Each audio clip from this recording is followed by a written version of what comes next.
रुक, देखिए दर्द किसको हो रहा है पता चल गया ना? नहीं, किसको दर्द हो रहा है पता चल गया ना? दर्द किसको हो रहा है पता चल गया? एक सेकंड, एक मिनट, मैं आपको बता दूं मैडम, सुनिए। लेकिन मुसलमान भी अलग अलग हो गया क्या? सुनिए, मुसलमानों की एकता खतरा है आपको। अरे मैं बता, हो गया खतरा भाई साहब, हो गया ना। वो कह रहे दलितों को अलग कर देते हैं आप, यही ऐसा है? अरे ये खुद ही अलग किए बैठे हुए हैं, ये खुद ही अलग किए बैठे हुए। चलेंगे आप दलितों के यहाँ पानी पियेंगे, खाना खाएंगे? नहीं खाएंगे आप, झूठ बोलते हैं आप, ड्रामा करते हैं। आपकी भाषा एक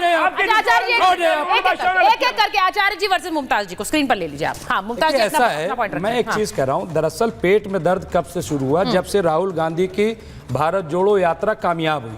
अच्छा, तो उसके बाद से बीजेपी तो कर नहीं सकती थी। सुनिए, बीजेपी तो कर नहीं सकती थी। अच्छा, इसलिए अब इन्होंने एक नया रास्ता निकाला कि भाई ऐसा करो कि हिंदू जोड़ो करो। तो ये जो सिलसिला है, वरना ये बताइए 10 साल में इसका मतलब मोदी जी की सरकार की नाकामी है? ये नाकामी है ना कि 10 साल सरकार मोदी जी के हो गए और हिंदू खतरे में आ गया। अच्छा भाई कामयाबी तो ठीक है, आप ये कह रहे हैं, एक मिनट होता आचार्य जी, ये बीजेपी का एजेंडा है। ठीक है, हिंदू जोड़ो भारत जोड़ो। छोटा छोटा शुरुआती बयान आपने कहा अलग से नहीं प्लीज। आचार्य विक्रमादित्य वो कह रहे हैं कि ये एक नाकामयाबी है कि भाई अभी तक हिंदू जुड़ाई नहीं है। वो कह रहे हैं दलितों को हमने नहीं, आप लोगों ने अलग किया। बोलिए। हमने कभी ना दलितों को अलग किया। भारतीय संस्कृति तो वो संस्कृति है जिसमें किसी भी जाति, किसी भी धर्म के व्यक्ति को राजा चंद्रगुप्त मौर्य, चाणक्य ने उठा के राजा बनाया। अरे आज की भी बात सुन लो, आज भी जिसको राष्ट्रपति बनाते हम कोई दलित वलित नहीं देखते। ये तथाकथित तौर पर इस देश में जो राज रहा, आज सबसे बड़ी समस्या मुझे इस चैनल पर उस पर भी आऊंगी नहीं,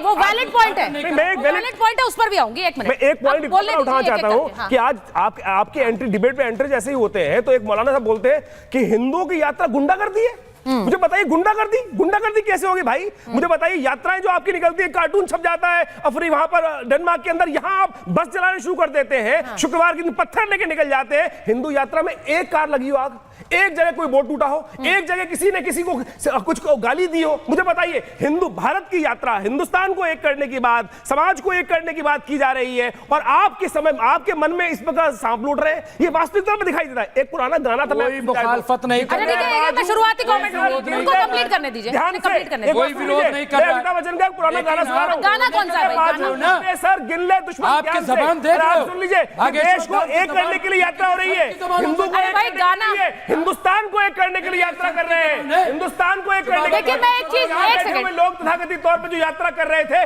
वो केवल ठीक है आचार्य विक्रमादित्य, एक मिनट की बात करते हैं। एक मिनट, हिंदुस्तान के अंदर, भारत के अंदर एक करने के लिए यात्रा। अब आचार्य विक्रमादित्य, मुमताज जी, मैं आप दोनों को बता रही हूँ। एक सेकंड आचार्य जी प्लीज, कि कितने सिर हैं, कितने बाजू हैं। आचार्य जी, मुमताज जी, मेरी एक रिक्वेस्ट है, मैंने शुरुआत में भी ये बात कही, एक एक करके बात करेंगे क्योंकि जिसको दूसरे को नहीं सुनना है और दूसरे के बारे में बोलना है, सब पर ये लागू होता है। वो उस तरह से हम इस डिबेट को आगे नहीं बढ़ा पाएंगे। प्लीज हमारे दर्शक भी इसको समझ सकें। प्रवेश जी भी बोलना चाह रहे हैं और प्रेम जी भी। मैं एक बार जरा एक एक करके टॉकिंग पॉइंट्स बताना चाह रही हूं क्योंकि बहुत सी ऐसी खबरें दी हैं बागेश्वर बाबा ने जो कि जिनको लेकर अब चर्चाएं हो रही हैं। मैं एक पहला बताती हूं। उन्होंने कहा कि आरती के बाद वंदे मातरम होना चाहिए। उन्होंने कहा मस्जिदों में भी वंदे मातरम हो और राष्ट्रभक्त और राष्ट्रद्रोही की पहचान इसी से होगी। अब ये बयान उन्होंने दिया है। अब इस बयान पर आगे बढ़ती हूं। मैं ये पहले पूछना चाह रही हूं कि क्या ये सही है कि वंदे मातरम अगर सब जगह गाया जाए, प्रवेश जी, उसमें क्या कोई दिक्कत होनी चाहिए? उन्होंने कहा राष्ट्रभक्त और राष्ट्रद्रोही की पहचान होगी। आप सहमत है इससे? अरे वंदे मातरम को लेकर के तो देश आजादी की लड़ाई हुई, अंग्रेजों के खिलाफ लड़ाई हुई, तो उसमें वंदे मातरम एक नारा था। और हम तो कहते हैं कि देश में यदि रहना होगा वंदे मातरम कहना होगा, वंदे मातरम कहना चाहिए। एक चीज, दूसरी चीज, इस देश में हिंदू यात्राएं, ऐसा नहीं कि पहली यात्रा हुई है, इससे पहले विश्व हिंदू परिषद ने 80 के दशक में एकात्मक यात्रा शुरू करी। ठीक है, दिल्ली से शुरू हुई, कलकत्ता से, और कहां पर पूरे देश की यात्राएं हुई, सोमनाथ तक पहुंची। तो भारत के अंदर हिंदू जागरण के लिए अगर यात्राएं होती हैं तो वो होनी चाहिए। क्यों होनी चाहिए?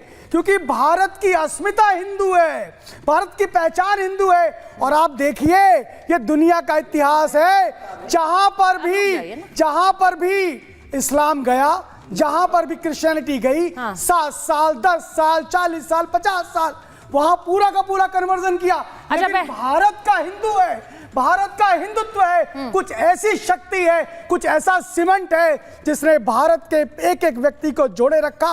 और हम इसीलिए कहते हैं जहां भी हिंदू घटता है वहां देश बढ़ता है। अच्छा, देखिए आप ही की बात से आगे बढ़ रही हूँ। इससे में क्या हाल हुआ, इसलिए हम कह रहे हैं अभी बंगाल के अंदर लगभग 11 जिलों के अंदर हिंदू घट रहा है। ये चिंता का विषय है। वहां किस प्रकार से स्टेटमेंट्स आती है मौलवियों के द्वारा, क्या हमको दिखता नहीं, क्या दुनिया को दिखता नहीं है? बांग्लादेश का हाल तो ठीक है, भारत के कॉन्टेक्स्ट में बात करेंगे। भारत के कॉन्टेक्स्ट में आपने जो बात बोली है, मैं प्रेम जी आपसे पूछ रही हूँ बतौर एक पत्रकार, आपको क्या लगता है अगर राष्ट्रगान की बात होती है, राष्ट्रगीत की बात होती है, ये हर जगह बजना चाहिए, हर जगह गाना चाहिए, क्या इससे कोई आपत्ति होनी चाहिए? देखिए, हमारा देश संविधान से चलता है। हाँ।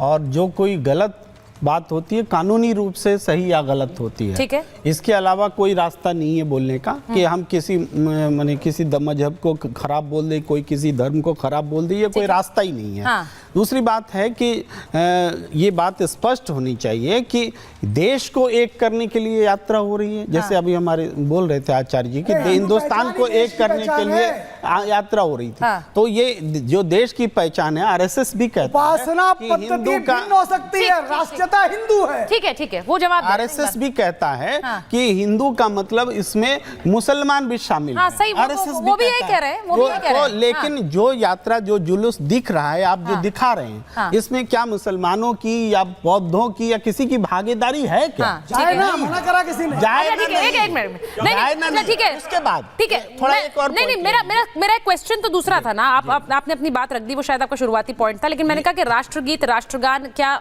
मंदिर, मस्जिद, गिरजाघर सब में गाने में कोई दिक्कत होनी चाहिए? नहीं, मंदिर, मस्जिद, गिरजाघर इन सब के लिए, धर्म के लिए अलग से हमारे देश में एक नियमावली बनी हुई है कि मतलब आप कह रहे नहीं होना चाहिए राष्ट्रीय जो स्वभाव है हमारा, उसको धार्मिक में क्यों हम घुसाएंगे? तो राष्ट्रगीत धर्म मंदिर के भीतर ईश्वर की पूजा होगी कि वहाँ पर दूसरे नारे लगेंगे? दूसरा राष्ट्रगीत दूसरा नारा हो गया क्या? राष्ट्रगीत अरे मंदिर में क्यों घुसाएंगे? सवाल ये है। आप दुर्गा हो। राष्ट्रगीत, मुझे ये समझना है कि क्या राष्ट्रगीत गाने में कोई दिक्कत होनी चाहिए? धर्मेंद्र, राष्ट्रगान गाने की एक परंपरा है ना भाई, हम खड़े होते हैं, उसका पूरा व्याकरण है। बिल्कुल सही है, बिल्कुल सही है। उन्होंने कहा कि राष्ट्रद्रोही और देशद्रोही और देशभक्त, वो होते कौन है बोलने वाले? अभी वो पेलेंगे और तेलेंगे टाइप के शब्द बोल रहे थे। अभी नहीं, सुन लीजिए, वंदे मातरम सुजलाम सुफलाम मलयज शीतलम सुन लीजिए, इससे आप राष्ट्रभक्त नहीं हो जाएंगे। मातरम, ठीक है, आप राष्ट्रभक्त नहीं हो जाएंगे। सुचरिता जी एक पॉइंट बोलने दीजिए। नहीं, आचार्य जी बोलने दीजिए।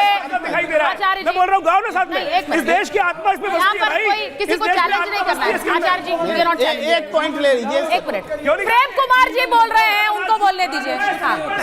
इस देश को सजदा करते हो, इस देश के, अच्छा ठीक है, इस देश की वंदना करना। आचार्य जी इस तरह से नहीं डिबेट आगे करेंगे। एक बार रुकिए, मुमताज जी।